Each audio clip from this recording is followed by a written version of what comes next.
Welcome to this calm reading of Peter Pan, the timeless classic by J.M. Barrie. In this chapter, we continue the enchanting adventures in Neverland. Sit back, relax, and let the story unfold. Chapter 15, The Return Home.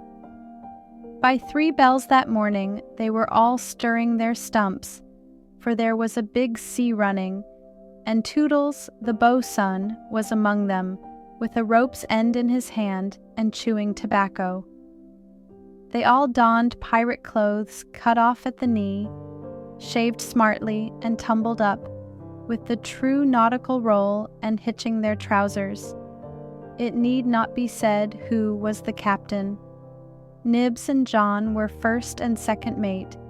There was a woman aboard. The rest were tars before the mast and lived in the forecastle. Peter had already lashed himself to the wheel, but he piped all hands and delivered a short address to them, said he hoped they would do their duty like gallant hearties, but that he knew they were the scum of Rio and the Gold Coast, and if they snapped at him, he would tear them. The bluff, strident words struck the note sailors understood, and they cheered him lustily. Then a few sharp orders were given, and they turned the ship round and nosed her for the mainland. Captain Pan calculated, after consulting the ship's chart, that if this weather lasted, they should strike the Azores about the 21st of June, after which it would save time to fly. Some of them wanted it to be an honest ship, and others were in favor of keeping it a pirate, but the captain treated them as dogs, and they dared not express their wishes to him even in a round robin. Instant obedience was the only safe thing. Slightly got a dozen for looking perplexed when told to take soundings. The general feeling was that Peter was honest just now to lull Wendy's suspicions, but that there might be a change when the new suit was ready, which, against her will, she was making for him out of some of Hook's wickedest garments. It was afterwards whispered among them that on the first night he wore this suit, he sat long in the cabin with Hook's cigar holder in his mouth and one hand clenched all but for the forefinger, which he bent and held threateningly aloft like a hook.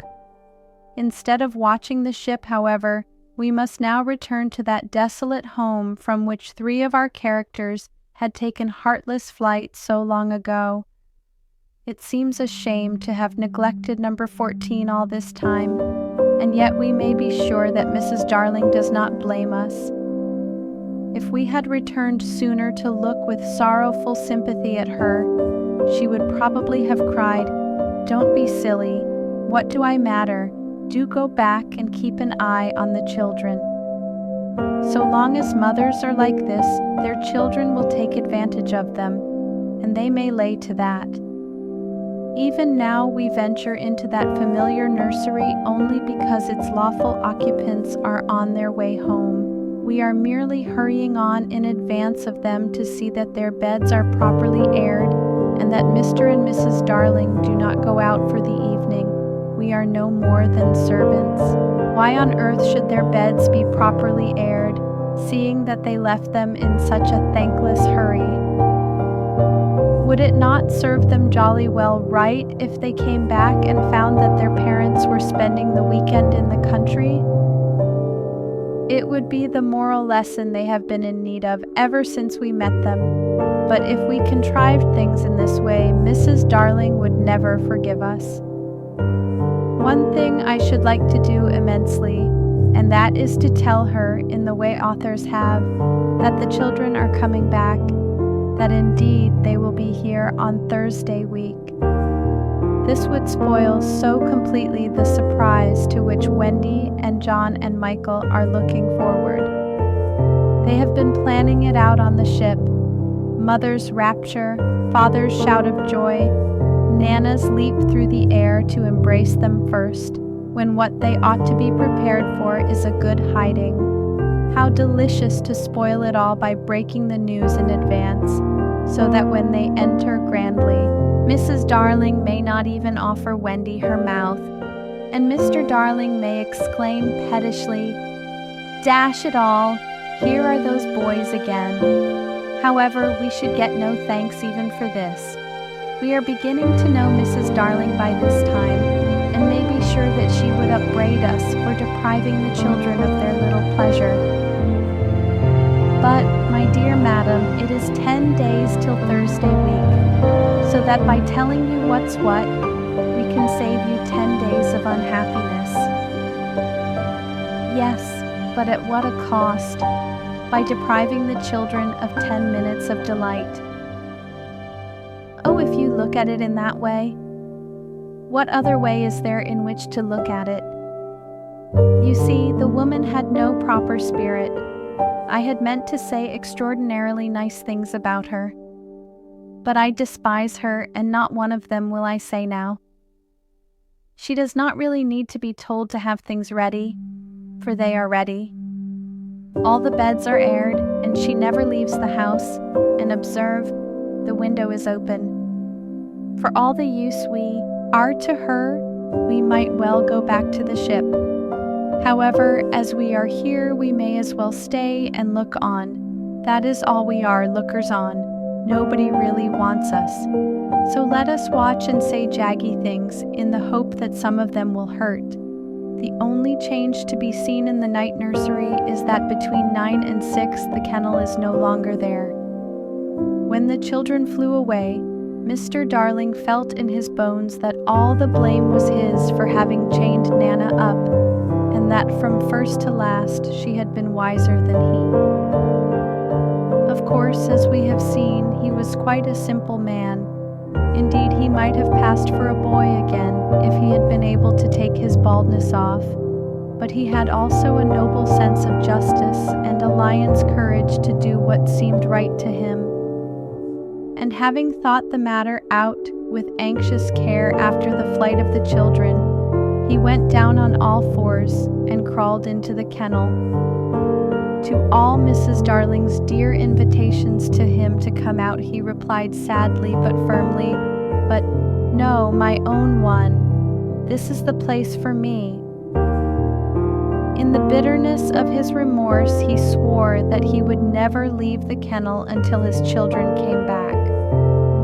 Of course, this was a pity, but whatever Mr. Darling did, he had to do in excess, otherwise he soon gave up doing it. And there never was a more humble man than the once proud George Darling, as he sat in the kennel of an evening, talking with his wife of their children and all their pretty ways. Very touching was his deference to Nana. He would not let her come into the kennel, but on all other matters he followed her wishes implicitly. Every morning the kennel was carried with Mr. Darling in it to a cab, which conveyed him to his office, and he returned home in the same way at 6. Something of the strength of character of the man will be seen, if we remember how sensitive he was to the opinion of neighbors. This man whose every movement now attracted surprised attention. Inwardly, he must have suffered torture, but he preserved a calm exterior even when the young criticized his little home, and he always lifted his hat courteously to any lady who looked inside. It may have been quixotic, but it was magnificent. Soon the inward meaning of it leaked out, and the great heart of the public was touched. Crowds followed the cab, cheering it lustily. Charming girls scaled it to get his autograph. Interviews appeared in the better class of papers, and society invited him to dinner and added, "Do come in the kennel." On that eventful Thursday week, Mrs. Darling was in the night nursery awaiting George's return home, a very sad-eyed woman. Now that we look at her closely and remember the gaiety of her in the old days, all gone now just because she has lost her babes, I find I won't be able to say nasty things about her after all. if she was too fond of her rubbishy children, she couldn't help it. Look at her in her chair where she has fallen asleep. The corner of her mouth, where one looks first, is almost withered up. Her hand moves restlessly on her breast as if she had a pain there. Some like Peter best, and some like Wendy best, but I like her best. Suppose, to make her happy, we whisper to her in her sleep that the brats are coming back. They are really within 2 miles of the window now, and flying strong, but all we need whisper is that they are on the way. Let's. It is a pity we did it, for she has started up calling their names, and there is no one in the room but Nana. Oh, Nana, I dreamt my dear ones had come back. Nana had filmy eyes, but all she could do was put her paw gently on her mistress's lap, and they were sitting together thus when the kennel was brought back. As Mr. Darling puts his head out to kiss his wife, we see that his face is more worn than of yore, but has a softer expression. He gave his hat to Liza, who took it scornfully, for she had no imagination and was quite incapable of understanding the motives of such a man. Outside, the crowd who had accompanied the cab home were still cheering, and he was naturally not unmoved. "Listen to them," he said. "It is very gratifying." "Lots of little boys," sneered Liza. "There were several adults today," he assured her with a faint flush. But when she tossed her head, he had not a word of reproof for her. Social success had not spoiled him. It had made him sweeter. For some time he sat with his head out of the kennel, talking with Mrs. Darling of this success, and pressing her hand reassuringly when she said she hoped his head would not be turned by it. "But if I had been a weak man," he said. "Good heavens, if I had been a weak man." "And George," she said timidly, "you are as full of remorse as ever, aren't you?" "Full of remorse as ever, dearest. See my punishment, living in a kennel." "But it is punishment, isn't it, George? You are sure you are not enjoying it?" "My love," you may be sure she begged his pardon, and then, feeling drowsy, he curled round in the kennel. "Won't you play me to sleep?" he asked, "on the nursery piano?" And as she was crossing to the day nursery, he added thoughtlessly, "And shut that window. I feel a draught." "Oh, George, never ask me to do that. The window must always be left open for them, always, always." Now it was his turn to beg her pardon, and she went into the day nursery and played, and soon he was asleep, and while he slept, Wendy and John and Michael flew into the room. "Oh no. We have written it so because that was the charming arrangement planned by them before we left the ship, but something must have happened since then, for it is not they who have flown in, it is Peter and Tinker Bell." Peter's first words tell all. "Quick, Tink," he whispered, "close the window, bar it. That's right. Now you and I must get away by the door, and when Wendy comes, she will think her mother has barred her out, and she will have to go back with me." Now I understand what had hitherto puzzled me. Why, when Peter had exterminated the pirates, he did not return to the island and leave Tink to escort the children to the mainland. This trick had been in his head all the time. Instead of feeling that he was behaving badly, he danced with glee. Then he peeped into the day nursery to see who was playing. He whispered to Tink, "It's Wendy's mother. She is a pretty lady, but not so pretty as my mother. Her mouth is full of thimbles, but not so full as my mother's was." Of course he knew nothing whatever about his mother, but he sometimes bragged about her. He did not know the tune, which was Home Sweet Home, but he knew it was saying, "Come back, Wendy, Wendy, Wendy." And he cried exultantly, "You will never see Wendy again, lady, for the window is barred." He peeped in again to see why the music had stopped, and now he saw that Mrs. Darling had laid her head on the box, and that 2 tears were sitting on her eyes. "She wants me to unbar the window," thought Peter, "but I won't, not I." He peeped again, and the tears were still there, or another 2 had taken their place. "She's awfully fond of Wendy," he said to himself. He was angry with her now for not seeing why she could not have Wendy. The reason was so simple. "I'm fond of her too. We can't both have her, lady." But the lady would not make the best of it, and he was unhappy. He ceased to look at her, but even then she would not let go of him. He skipped about and made funny faces, but when he stopped, it was just as if she were inside him, knocking. "Oh, all right," he said at last, and gulped. Then he unbarred the window. "Come on, Tink," he cried, with a frightful sneer at the laws of nature. "We don't want any silly mothers." And he flew away. Thus Wendy and John and Michael found the window open for them after all, which of course was more than they deserved. They alighted on the floor, quite unashamed of themselves, and the youngest one had already forgotten his home. "John," he said, looking around him doubtfully, "I think I have been here before." "Of course you have, you silly. There is your old bed." "So it is," Michael said, but not with much conviction. "I say," cried John, "the kennel," and he dashed across to look into it. "Perhaps Nana is inside it," Wendy said. But John whistled. "Hello," he said. "There's a man inside it." "It's Father!" exclaimed Wendy.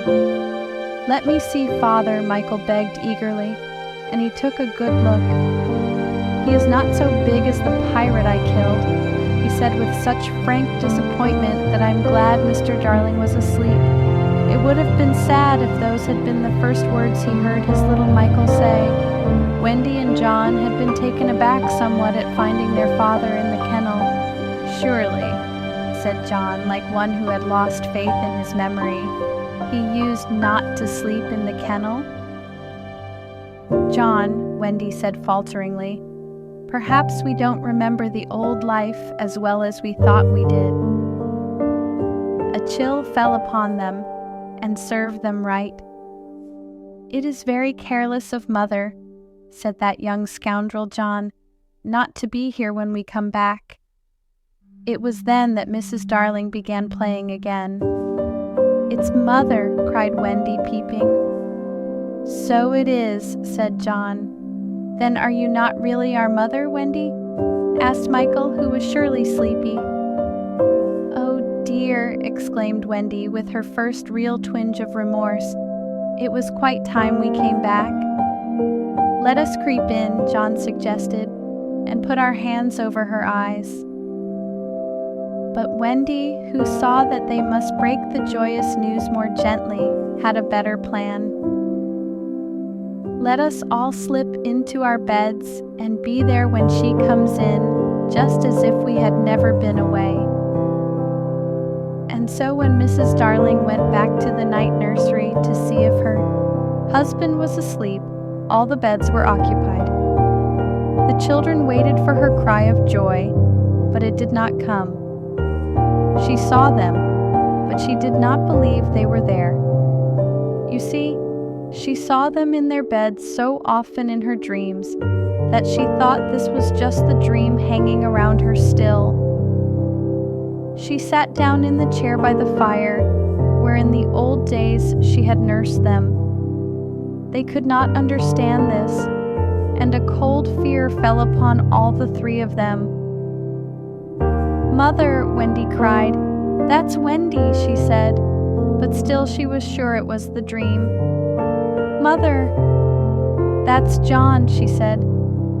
"Mother," cried Michael. He knew her now. "That's Michael," she said, and she stretched out her arms for the 3 little selfish children they would never envelop again. Yes, they did. They went round Wendy and John and Michael, who had slipped out of bed and run to her. "George, George," she cried when she could speak, and Mr. Darling woke to share her bliss, and Nana came rushing in. There could not have been a lovelier sight, but there was none to see it except a little boy who was staring in at the window. He had had ecstasies innumerable that other children can never know, but he was looking through the window at the one joy from which he must be forever barred. Thank you for joining this chapter of Peter Pan. If you enjoyed this reading, please like the video and subscribe for more timeless classics, and be sure to explore the full Peter Pan series in our playlist. Until next time, keep dreaming.